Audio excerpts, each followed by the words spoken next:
That may be the greatest catch I've ever seen in my life.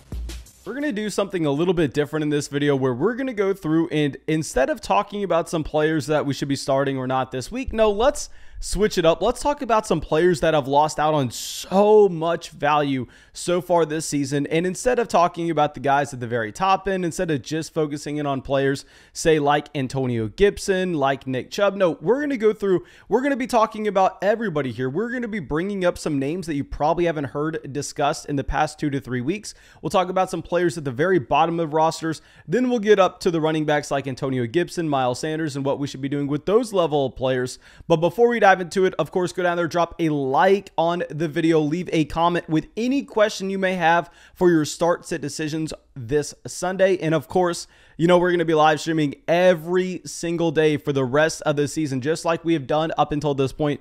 We have officially live streamed over 100 days in a row. Over 100 days in a row, we have live streamed 3 to 4 hours a day, answering as many questions as we could possibly get to. Make sure you're subscribed, hit that bell next to the subscribe button so you can come out to that.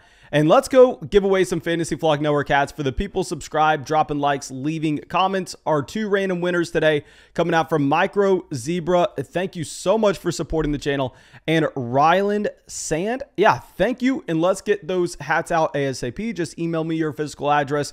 Find that in the description of the video if you win that Fantasy Flock Network hat. And before we get into it, you know we have to go talk about our sponsor of the video. That's going to be Underdog Fantasy, where there will be so many cool player props you can go look at for this Sunday. If you use promo code FLOCK on Underdog Fantasy, make a $10 deposit. You get a max deposit bonus. You get daily additional entries to win a Fantasy Flock Network hat. You support this channel more than you would ever believe. And also go check out Patreon. Over there on Patreon, I'm giving breakdowns and podcasts specifically for your fantasy team. When you join, you have our rest of season rankings. I mean, you have our dynasty rankings. You can get in a league with me. There's so many fun things over there on Patreon and in our group chat. Go check that out.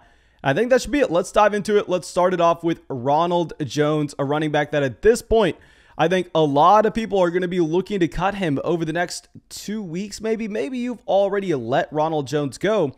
And obviously, this is a running back that was going before Leonard Fournette in drafts this season, which clearly, with hindsight, this is one of the worst picks you can ever look at.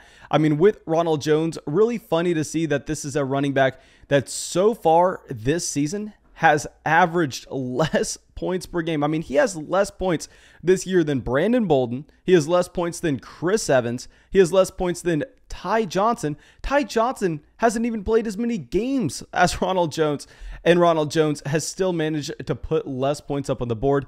And this is a running back that clearly loses the fumble back in week 1. But at this point, I mean, I don't necessarily think that's why we're seeing this Ronald Jones level usage. I think that you're more so just looking at Bruce Arians kind of changing his mind and saying that Leonard Fournette, he is the more talented running back in this backfield. We saw it in the playoffs. Now with Ronald Jones, I still think it's in the range of outcomes that he does increase his role over the second half of the season.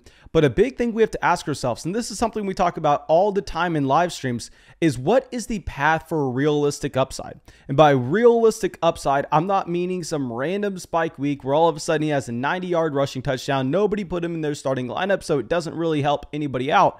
Realistic upside can be defined as you actually seeing that player turning into an every week starter for you. And in the case of Ronald Jones, I mean, I think that's going to be a really hard path to carve out, because even if something were to occur to Leonard Fournette, we still know with Ronald Jones, this will be a running back that will have no usage in the receiving game because Giovanni Bernard will slide into that role. Ronald Jones would be the first and second down running back. I mean, with Rojo so far, he's had 3 receptions this season. Leonard Fournette, what makes him so valuable is the usage that he gets in the receiving game, and that not only is Leonard Fournette coming out and getting over 20 carries some weeks, but at the same time, he's had 25 receptions on the season. I mean, you're looking at Giovanni Bernard. He's had 19 targets, 17 receptions.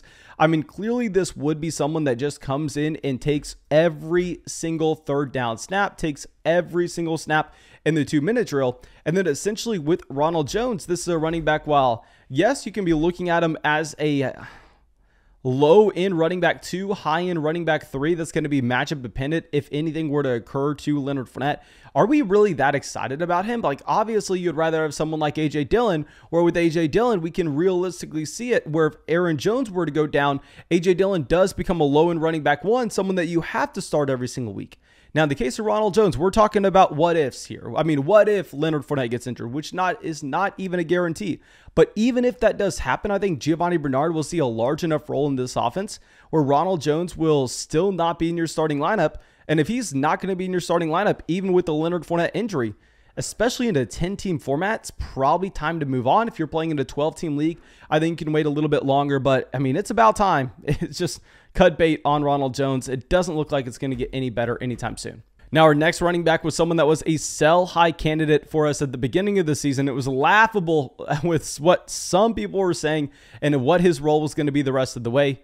This is Jamaal Williams. Now, with Jamaal Williams, we have always said, literally, go back to any video from this offseason, that Jamaal Williams was going to be seeing a consistent workload for the Detroit Lions based on the running back that he is, based on the contract that he is signed to, and based on the fact that DeAndre Swift is not like Ezekiel Elliott. He's not like Derrick Henry. He's not built to see 25-plus touches a game. But what we talked about Jamaal Williams is literally that he was going to be exactly who he's been over the past 4 years, and that he is playing alongside literally a younger Aaron Jones. We've always talked about that is who DeAndre Swift is. DeAndre Swift getting every single valuable touch out of the backfield, leaving Jamaal Williams with his usual 11, 12 carries, but it doesn't really matter if those carries are between the 20-yard lines where he doesn't have the role in the red zone. He doesn't have the role in the receiving game, so he himself is getting just empty volume. I mean, empty calories, essentially. These touches don't mean anything from a fantasy football standpoint. The perfect example for this, literally the perfect week that, in my opinion, is just symbolic of Jamaal Williams in his entire career, is back in week 4, where he had 14 carries for 66 rushing yards. He didn't get any usage in the red zone, so he had no rushing touchdown. Didn't get any usage in the receiving game. So those 14 touches, I mean, just translated over to 6.5 fantasy points, someone that you're not starting. I mean, a lot of people suckered themselves into Jamaal Williams after the blow-up performance against the 49ers to open up the year, even though there was really not much that can be taken away from that game with how that game just got completely out of hand from the second that it kicked off. Now, in the case of Jamaal Williams going forward, I'm a little bit more bullish with Jamaal Williams than what you would have with Ronald Jones. I'm not telling anybody to buy low on Jamaal Williams. However, I think that this is still the running back that we knew he was coming into the season, where he can catch the ball out of the backfield. If anything were to occur to DeAndre Swift, then Jamaal Williams is someone you're going out there and playing almost everywhere. I literally just look at what we've had over the past 3 years in the Green Bay Packers organization. I know it's a completely different team, but it's not necessarily that different of a situation when you have an Aaron Jones clone in DeAndre Swift. You have a Jamaal Williams literal clone in Jamaal Williams. So I think that with Jamaal Williams, this is still a running back that needs to be rostered. Once you get desperate, maybe say you're desperate this week, even though it's a really tough matchup against the Rams, you maybe go through, you maybe play him just given the fact that you have Dalvin, Najee Harris, Ezekiel Elliott, Austin Eckler all on bye. Maybe you have to, but still Jamaal Williams, this is a low ceiling running back if DeAndre Swift is playing. But unlike Ronald Jones, if Swift were to go down, Jamaal Williams is someone you can plug and play. So I think we are going to continue to roster him. Now, before we get to some more exciting players, let's talk about some more of these guys at the bottom end of rosters. Let's go over to Devin Singletary. And in the case of Devin Singletary, talk about another running back that was on our sell high list at the beginning of the season. Right now, he's a high-end running back 4. I mean, that workload that he was seeing through the first month has completely fallen off. Or if you're going through for the first month of the season, you had Devin Singletary 11 carries, 13 carries, 11 carries, 14 carries. And with usage in the receiving game every single game, I mean, this is a running back that you could realistically start given how many points were going to be put up by the Buffalo Bills. Now, the issue is over the past 2 weeks, you see this change over to 6 carries, 5 carries, but still, he did get a massive bump up with his targets out of the backfield in week 6 against the Titans. But still, with Devin Singletary, this is exactly who he was. I mean, I know a lot of people wanted to buy in at the beginning of the year when you had Zach Moss inactive due to the hamstring injury, but still, Devin Singletary, not someone we're cutting like Ronald Jones. This is a running back that's in a very similar mold to Jamaal Williams. He's not getting enough workload whenever you have Zach Moss good to go in Buffalo for you to consider to start him. But given the upside that you were to have for Devin Singletary, if something were to occur to Zach Moss, where he does become someone that's plugging and playing every single week, I think we will go through and continue to roster Devin Singletary everywhere you have him, just because this is a running back that's one injury away from being a 3-down guy in one of the best offenses in football. So yeah, with Singletary, I know a lot of people probably want to cut him as you are with Ronald Jones, but it's a little bit different. I think cut Ronald Jones, hold Jamaal, hold Devin Singletary. Now our next running back was someone that made our sell high list literally 3 or 4 weeks ago at this point, Miles Sanders. Now, with Miles Sanders, this is someone that's been one of the most disappointing running backs in fantasy. And while we did call him a sell high a while ago before his value completely cratered, I don't want to act that smart in that I have Miles Sanders in a ton of my own leagues. I mean, especially on Underdog Fantasy, where we are drafting with so many of y'all earlier this offseason. I mean, Miles Sanders was a running back that was falling consistently to the 5th round. And I was going, hell, in the 5th round, this is 100% a draft pick that I'm wanting to make. Miles Sanders has the talent profile. I wasn't expecting Kenneth Gainwell to get the usage he has had up until this point, but I mean, that has to be something that you're making the adjustment to. And with Miles Sanders currently, he has less points than Mike Davis. Mike Davis has played one less game than Miles Sanders. Of course, it has been horrendous. Now, with that being said, honestly, Miles Sanders is a running back we're probably going to be buying low on. And I say that kind of tongue in cheek because obviously, with Miles Sanders, you're not that excited, but I think he can be a running back 2 rest of season. Now, let's remember why we were saying to sell him after week 3 against the Dallas Cowboys. Now, it was a very down week against the Dallas Cowboys back in week 3. Keep in mind, this was the game where the Cowboys got a large lead, and then you only had a combined 3 rushing attempts for Miles Sanders and Kenneth Gainwell. They completely abandoned the run, and as soon as we saw that and you mapped out the following weeks that you were going to have from the Philadelphia Eagles against the Chiefs, against the Panthers, against the Buccaneers, we were going, okay, crap, this is going to be a stretch where they're most likely losing these games, especially in the case of the Chiefs as well as the Buccaneers. We know that those are 2 matchups we're 100% having to avoid, and that they will have a significant lead over the Philadelphia Eagles 90% of the game. The Eagles will be abandoning the run. They will be bumping up the usage for Kenneth Gainwell. And also in the case of the Panthers, Tampa Bay, they have great run defenses. So, I mean, clearly it was going to be a stretch where it was going to be really difficult for Miles Sanders to get anything going. We didn't want to have him on our roster putting up duds, then just lowering his value down. I think this is an intriguing spot to buy low on, however, because if you're looking at the next few games that you have, the Raiders, the Lions, the Chargers, the Broncos, the Saints, the Giants, the Jets, Washington, and the Giants. I mean, especially during that playoff schedule, you kind of like what you're going to be getting from Miles Sanders in particular. And I know that we're looking at the schedule right now, and it's a lot more important to go through and look at the running backs themselves. And let's talk about Kenneth Gainwell really quick, because with Kenneth Gainwell, this is a running back that way back against the Cowboys, I mean, you saw him take over as that passing down option. He had 4 targets out of the backfield. And then against the Chiefs, my God, he took over as the exclusive primary receiving down running back for the Philadelphia Eagles, where he had 8 targets out of the backfield. Well, since then, Kenneth Gainwell has only logged a total of 4 touches over the past 2 games. That Gainwell usage has really gone down, and it's not like you had Miles Sanders having a lead and they were able to focus in on running the ball against the Tampa Bay Buccaneers in the second half. I mean, Tampa did have a significant lead over the Philadelphia Eagles, where if they wanted to use Kenneth Gainwell in that receiving down role, they were more than welcome to. However, they do get Miles Sanders 13 opportunities instead. They give him 4 targets out of the backfield. They give him 9 carries as well. This is a running back that's had 23 targets so far this season. Of course, you'd rather he takes more of those away from Kenneth Gainwell. But at this point, the value for Miles Sanders is so damn low. Of course, I'm not telling you to go trade Nick Chubb for him. I'm not saying that at all. However, if I am pulling up my rest of season rankings right now, we are going to have Miles Sanders ahead of some running backs that I'm pretty sure you could go through and you could trade straight up for Sanders, or maybe trade for Miles Sanders with a bump up. Of course, you can find our rest of season rankings over there on Patreon, updated every single week. And right now, I have Miles Sanders as the running back 23.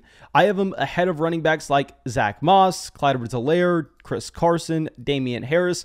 I mean, if we could go through, possibly trade away Damian Harris for Miles Sanders, that would be a move that I would love to make. If we could try to trade Chris Carson for Miles Sanders, I mean, with Chris Carson, yes, he's on the short-term IR, but based on us live streaming, I mean, the questions that we have been getting in regards of Miles Sanders, people are essentially asking, Mason, should I go out here and cut this guy? Mason, is he worth anything at all? I think that with Miles Sanders, like I said, he is going to be that low-end running back 2 for us, and I think he would be an intriguing trade target. Now, our next running back will also be an intriguing trade target. We're going to get to an elite guy at the end of the video, but right now, let's talk about Chase Edmonds here. And now with Chase Edmonds, yes, I know James Conner has been unbelievable over the past few weeks with just the way that he is scoring fantasy points. I mean, if I am pulling this up, I know against the Browns a week ago, James Conner really came out and handled the majority of the workload out of this backfield. I mean, James Conner came out, he had 16 carries out of the backfield for 71 rushing yards compared to Chase Edmonds only getting 4 carries. And I know with Edmonds, I mean, this wasn't his game flow. Everybody knows that with Chase Edmonds, you're not expecting him to be a hyper-productive running back whenever the Arizona Cardinals are leading by multiple touchdowns throughout the game, because Chase Edmonds is that receiving down running back for the Cardinals, playing one of the most efficient passing offenses in the entire NFL.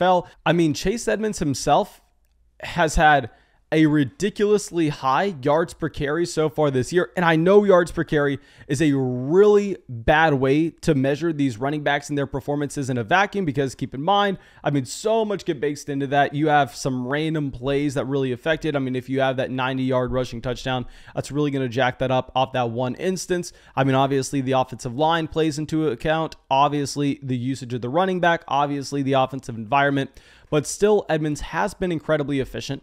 This was also a player that not many people expected to play against the 49ers. Not many people expected him to play against the Cleveland Browns over the past 2 weeks. He has been dealing with a multitude of injuries. I mean, right now, he's getting in some limited practices where he was most likely going to be playing against the Houston Texans in Week 7. Like we already discussed, not going to be the best matchup for him, however, just because this team's going to be leading by the majority of the game just with multiple touchdowns. Now, if we go back to what we had through the first month for Chase Edmonds this season, this was a running back that was fantastic with the way he was getting used, and he was healthy back in. I mean, 12 attempts, 4 receptions, 8 attempts, 5 receptions, 11 attempts, 7 receptions, 12 attempts, 4 receptions. That's exactly what you're looking for a running back 2 in one of the most productive offenses in football. I still have Chase Edmonds ranked over James Conner in the rest of season rankings, even though this matchup may be a little bit better for Conner. I think Chase Edmonds can be a very intriguing buy low running back. When he is fully healthy, I think he should be good to go. Now, a running back that I'm not going to lie, I am very surprised to see people going through and panicking on this option. I think it's kind of laughable with what people are currently doing, and it's like we haven't learned anything for years now. Aaron Jones. Now, with Aaron Jones, I've had so many questions so far over the past week. Should we sell Aaron Jones? What can I get for Aaron Jones? I mean, what is a realistic return for Aaron Jones? And I'm saying, why the hell are you looking to sell Aaron Jones? And then it dawned on me. It dawned on me that a lot of people are coming out, they're talking about this A.J. Dillon usage, and they don't necessarily know how to interpret it. I mean, I'm a fan of A.J. Dillon myself. We've been talking about this all offseason now. And with A.J. Dillon, he's exactly like Jamaal Williams. He's getting the useless touches in Green Bay. He is a running back that you can start as a running back 3 during the bye-apocalypse if you were very worried about what you have and you have no depth. But more so, he's just a premium handcuff running back. It doesn't really matter if he's getting 11, 12 carries a game. I mean, keep in mind of exactly how we started this video off with Jamaal Williams and looking at the role that he was playing in Detroit alongside DeAndre Swift. We're going, yeah, Jamaal Williams, he can come out. He can get 12, 13 carries a game, and it's not going to make an impact on DeAndre Swift because they're empty calorie touches. They're not high value opportunities. And if you're looking over the past few weeks, I mean, you kind of get this same feel with A.J. Dillon. The perfect example is what we had in week 6 against the Chicago Bears, where you have 11 rush attempts, 59 rushing yards. That equals almost 6 fantasy points in that contest. where, yeah, I mean, my God, no, he's taking usage away from Aaron Jones. No, Aaron Jones. I mean, Aaron Jones, yeah, he has 13 carries in this offense. But Aaron Jones, A, is a better running back. Those carries are going to come with more efficiency on a per-touch basis. B, he gets the valuable touches. He gets the usage in the red zone. He gets the usage in the receiving game. I mean, just based on his receiving statistics alone here, he gets 4 receptions, 34 receiving yards. Well, that's already more than what you had from A.J. Dillon. Add on the receiving touchdown, knowing that he does have that red zone role. Add on the 76 rushing yards that he has. I mean, Aaron Jones is totaling 21 fantasy points here. This is what you should come to expect. Please don't just look at touches per game and go, oh, okay, that's what we need to be chasing. No, it's so much deeper than that. You have to be looking at the high value touches in the offense, not necessarily the raw number. And A.J. Dillon right now, yeah, he's getting some touches, but he's not getting the high value ones. And I'll admit, I mean, coming into the season, I was a little bit worried that A.J. Dillon was going to be getting those high value looks. I was worried that A.J. Dillon, the much bigger running back standing at 250 pounds compared to Aaron Jones at 208 pounds, I thought that they were going to use A.J. Dillon as the goal line running back. I may have been worried about Aaron Jones coming into the year, but there's nothing for us to think that's going to happen now at this point through 6 weeks in the season, in that you actually have 6 touchdowns for Aaron Jones and a total of 1 for A.J. Dillon. So yeah, no, Aaron Jones has that role still. I mean, I'm not lowering his value down at all. It's just like what you've had over the past few years with Jamaal Williams in this offense. Now, our last running back we'll talk about is going to be Antonio Gibson. And with Antonio Gibson, this is a player that we said to sell a few weeks ago. I mean, I actually liked him coming into the season. I mean, it kind of sucks coming out and going, okay, well, I really like Antonio Gibson. I like the upside that he has. I think if he does take over this role from J.D. McKissic, he can be a running back that has David Johnson level upside, back from David Johnson's second year, given his profile. But as soon as that we see that's not going to happen, as soon as we see that J.D. McKissic is going to remain the receiving down running back here, 100% you have to be changing your outlook on these two running backs. And you have to go, okay, well, Antonio Gibson, while we thought he had that upside, he's not getting there. I mean, if we can sell at 90% of the value we drafted him at, hell yes, let's go through and make that pivot. And here you clearly see this between the two running backs so far this season. You get 28 targets for J.D. McKissic compared to 16 targets for the former wide receiver in Antonio Gibson. And although I called him a sell-high running back after the New Orleans Saints matchup in Week 5, where he came out, he had 2 rushing touchdowns, but still no real role in the receiving game. He still had essentially 2 targets leading up until that point. Now with Antonio Gibson, it feels like everybody has flipped the switch. It feels like everybody has gone on the complete opposite end of the spectrum after seeing a very disappointing game against the Kansas City Chiefs in Week 6, where they're going, okay, well, I mean, yeah, this is a running back that only had 10 carries, 44 rushing yards. I mean, with Antonio Gibson, should I go through and should I sell Antonio Gibson for Javonte Williams? And I'm sitting here going, okay, well, with Gibson, he's dealing with the shin injury. I mean, clearly this is a running back that's not 100%. This is someone that can expand his role as he is healthier later on in the year. So although I was saying to sell Antonio Gibson at a higher value a week ago based on some unsustainable touchdown rate, at this point, you can't be holding this Kansas City Chiefs performance against them too much. He was injured. Please just hold on from moving Antonio Gibson at this point when his value is cratering. And yeah, that's all I got for y'all. I really hope you enjoyed this video. Please make sure you go down there, drop that like, leave a comment, subscribe to the channel. And of course, you can find our rest of season rankings over there on Patreon, getting in our group chat, getting in a league with me, get a podcast breakdown of your team. And then also go use promo code FLOCK on Underdog Fantasy. Check out those player props. Get in a draft with me over there. Go hang out with us on the live stream. Talk some Underdog Fantasy. Use promo code FLOCK. Make that $10 deposit. Get a max deposit bonus. Support this channel. You can find all those links in the description of the video. And yeah, that's all I got for you. Have a great day, and I hope to see you in the live stream tonight.